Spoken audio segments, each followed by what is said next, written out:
दोस्तों आज हमारे पास एक तोशिबा की एलईडी रिपेयर होने आई थी। तो उसमें एक एक्चुअली बेसिकली उन्होंने एक सैमसंग का पैनल यूज़ किया हुआ था, सिंगल कफ। तो सिंगल कफ पैनल का ये एक्चुअली बेसिकली नंबर है।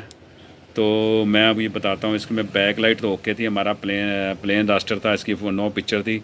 तो उसमें बेसिकली ये हमारा डीसी से डीसी आईसी ये काम नहीं कर रहा था।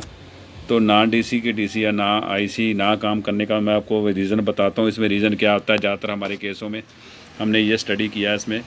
तो हमारे यहाँ बेसिकली 12 वोल्ट तो बन रहे थे और यहाँ 3.3 भी वोल्ट बन रहे थे। हमारे वीजीएल और एचएवीडीडी और एवीडीडी और वीजीएच वोल्ट नहीं बन रहे थे। तो कहने का मतलब है ये हमारे डीसी से डीसी आईसी काम नहीं कर रहा था। बेसिकली क्या होता है, तो ये चाइना का जो पैनल, चाइना जो एलईडी में जो पैनल यूज़ करते हैं, बेसिकली सेम थ्योरी तो वैसी ही है। फिर ये पैनल में थोड़ा नंबर थोड़ा फ़र्क है, इसमें थ्योरी थोड़ी लग गया क्योंकि इसमें थोड़ी कटिंग का तरीका भी मेथड लग गया। तो इसमें बताता हूँ ये वोल्टेज क्यों नहीं बन रहे थे। तो इसमें कितने वोल्ट यहाँ होने चाहिए बेसिकली, जैसे हमारे 12 वोल्ट तो इधर होने चाहिए और ये एक पॉइंट बना 3.3 वोल्टेज और यह 3.3 वोल्टेज और यहाँ एक अपने यहाँ वीजीएल वोल्टेज और यहाँ वीजीएल वोल्टेज हमारे 10 वोल्ट 9 से लेकर 10 वोल्ट और यहाँ हमारे एचएवीडीडी वोल्टेज 7.5 से लेकर 8 वोल्ट और यहाँ हमारे एवीडीडी वोल्टेज अपने बेसिकली अपने 15-16 वोल्ट और यहाँ वी ऑन यानी कहने का मतलब वीजीएच वोल्टेज। तो भी मैं इसको बताना चाहता हूँ कि ये वोल्टेज की स्टडी कैसे करते हैं। जैसे जैसे हमारे वीजीएच वोल्टेज के, जैसे हमारे ये वीजीएच वोल्टेज हैं 27, 28 और 30 वोल्टेज बनते हैं, उसके हाफ वोल्टेज एवीडीडी वोल्टेज होते हैं हमेशा और उसके हाफ वोल्टेज एचएवीडीडी वोल्टेज होते हैं। मतलब ये इसका समझने का सबसे बेस्ट मेथड है। एचएवीडीडी वोल्टेज अगर 7.5 हैं तो एवीडीडी वोल्टेज 15-16 बनेंगे और 15-16 एवीडीडी वोल्टेज ओके हैं तो वीजीएच वोल्टेज हमेशा 28 से लेकर 30 वोल्ट बनेंगे।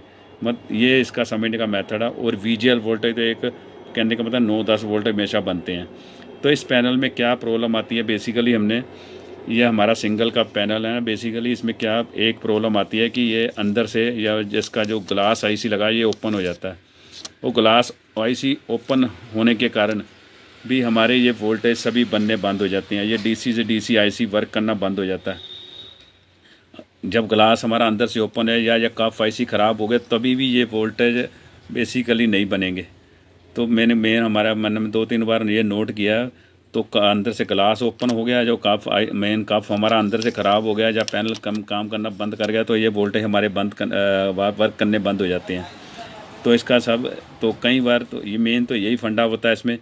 तो कई बार इसमें एक फंडा और होता है कि ये इंटरनल यहाँ जो इसमें डबल अपने बबलिंग आ जाती है या डबल इमेज की प्रॉब्लम आ जाती है या कलर की फाल्ट आ जाती है। यहाँ CKB लाइन लगी हैं लेफ़्ट में और CKB लाइन राइट में, ये काटनी पड़ती हैं तो मेरा फॉल्ट ठीक हो जाता है, कहने का मतलब है।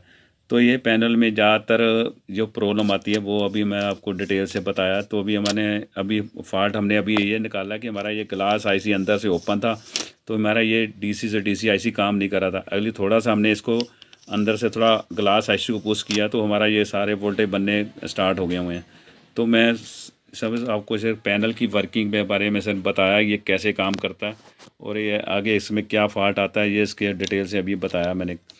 ओके, थैंक यू दोस्तों।